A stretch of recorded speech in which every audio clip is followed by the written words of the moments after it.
Hi, I'm Oscar Savarino, and you know, I study self-development for quite some time now, and I came to the conclusion that two elements are important for our success. One is growth, and the other one is commitment. And by sticking to these two elements, I managed to produce this marvelous book. The Noble Gardener, you can be what you will to be. Now, this is a journey through different stages of self-development. But it's not a step-by-step process. Basically, I'm not telling you what to do, how to do, and when to do it all the time, because everyone is different. Everyone talks differently, everyone speaks differently, everyone thinks differently, everyone acts differently, and everyone behave differently. And so, by reading this book, it's like being in one of my seminars. You just sit back, relax, and enjoy.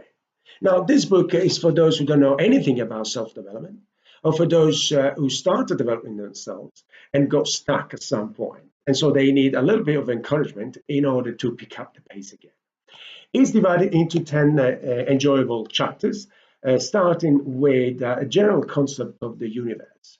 Why the universe? Because we live on a planet that is located somewhere in this ever-expanding universe. We don't even know where we are. And by universal being, we have the responsibilities to find who we are and our purpose in life.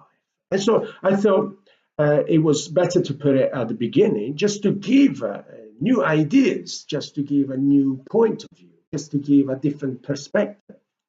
And as Robert Collier mentioned in his book, The Secret of the Ages, the world of each one of us is the world of individual perspective. Basically, everyone has his own ideas about themselves, about the world surrounding them, and about the purpose of their lives. Everyone has different ideas. And so sometimes we need to step back and look at the entire picture. Another advantage of this book is that it's full of questions. Why questions? Because they make you think. You see, at school, they don't teach you how to think. And as a consequence of that, I mean, we don't do it. Plus, we live a life of distractions that comes from the media, like TV, newspapers, and radio. They fill our brain with information that we don't really need, to be honest. We don't really need. And so we get distracted by all this, and we don't think anymore. And so it is important sometimes to make a difference between the life we're living and the life we are supposed to live. There are two different things. Okay.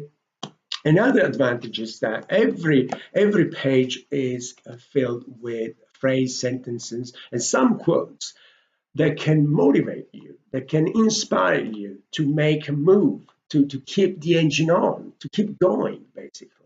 To keep going. And that is important because, you know, when you stop motivating yourself, when you don't find the reason to go, you stop. And when you stop, what happens? You stop thinking. And when you stop thinking, you start sinking. That's what I always say. You start thinking. And so this book can motivate you, it can inspire you a lot. Also, look at the size of it. It's very small. Okay, and you can put this in your pocket. You can leave it in the glove compartment in your car and read it anytime you get stuck in the motorway, which is quite often. And you can read it while traveling to work on the train, exercise center. You can read it. You see, when I thought of this book, I was thinking of a tool that everyone can use anytime, and that's why we got this science book. But the information that is in here is quite remarkable, and so what I'd like you to do is to engage with this book. I repeat the title. You can read it. Actually, The Noble Gardener. You can be what you will to be. Okay. And remember one thing, is that growth is our life principle, and a commitment is a directive that you give to yourself. And at this precise moment, the only directive you have to give to yourself is to get one of this and start reading it and commit to finish it, So the Noble Gardener, you can be what you will to be. So I wish you all the best. This is Oscar Savarino. It's been a pleasure and a privilege. Thank you very much. See you to the next one.